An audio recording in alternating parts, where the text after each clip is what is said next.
In this video, we're talking about 3 different ways to identify whether a set of values is a function or not. And remember that a function is a set of values where for every value in the domain, there's only one answer or one value in the range. In other words, if we plug in a for the independent variable x, we should only get b for the dependent variable y. If we plug in c for x, we should only get d. If we plug in e for x, we should only get f. We should never get a situation where if we plug in g, we could get either h or I. If that's the case, if we can plug in one value for x and get 2 different values as a result or as an answer for y, then we know that the equation that we have or the set of values we have does not represent a function. So sometimes we'll be asked to look at a graph and say whether or not the graph represents a function. And the easiest way to go about determining whether or not the graph represents a function is to draw vertical lines through the graph. So if we draw perfectly vertical lines through the graph, every vertical line should only intersect the graph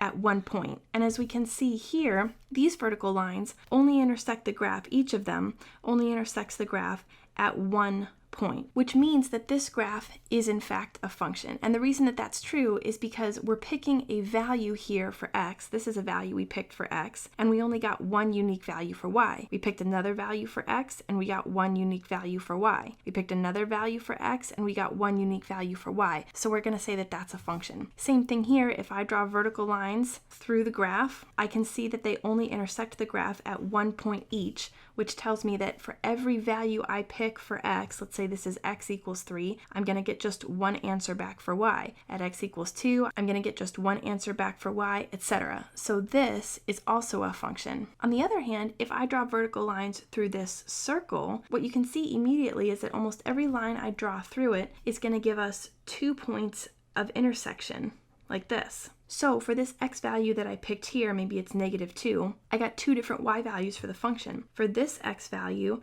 I get 2 different values for the function. So because this vertical line intersects the graph at more than one point, this graph does not represent a function. And keep in mind that you only need one line to intersect the graph at more than one point. You could draw 100 lines and 99 of them only intersect the graph at one point, but one of them intersects the graph at 2 points. Despite the other 99 lines, that one line tells you that the graph is not a function. You might also be asked to say whether or not something's a function given just a set of points. So for example, this set of points here, I have the point 2, 3, 3, 1, and 4, 0. Again, we're looking to say that each x value only has one corresponding y value. Well, in this case, all 3 of my x values are different, right? I have 2, 3, and 4, so I can say that this in fact does represent a function. On the other hand here, if I look at this set, I have x values here of 2, 2, and 3. If I look at these first 2 where the x value is the same, I have the same x value giving me different y values.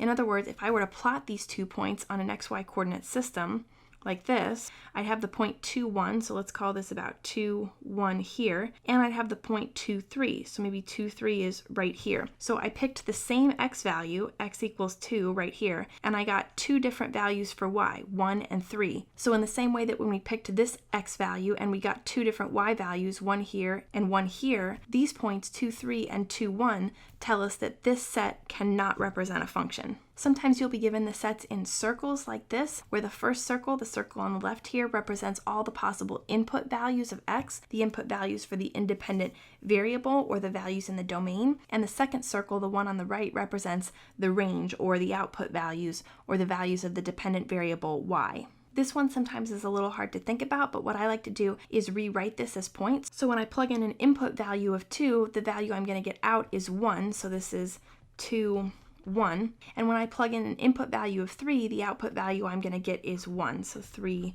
1. The only values I need to worry about are the ones here in my domain, and because my x values are different, 2 and 3, I don't have to worry about any overlap, and I can say that this does represent a function. On the other hand, when I look at our last example here, and I turn these into points, I can say that an input value of 3 can give me an output value of 4, an input value of 3 can also give me an output value of 5, and an input value of 2 can give me an output value of 6. Again, the same problem we had here, we say that the same input value of 3 can give me 2 different output values. One is 4 and one is 5, and that can't be the case if this represents a function, so this does not represent a function.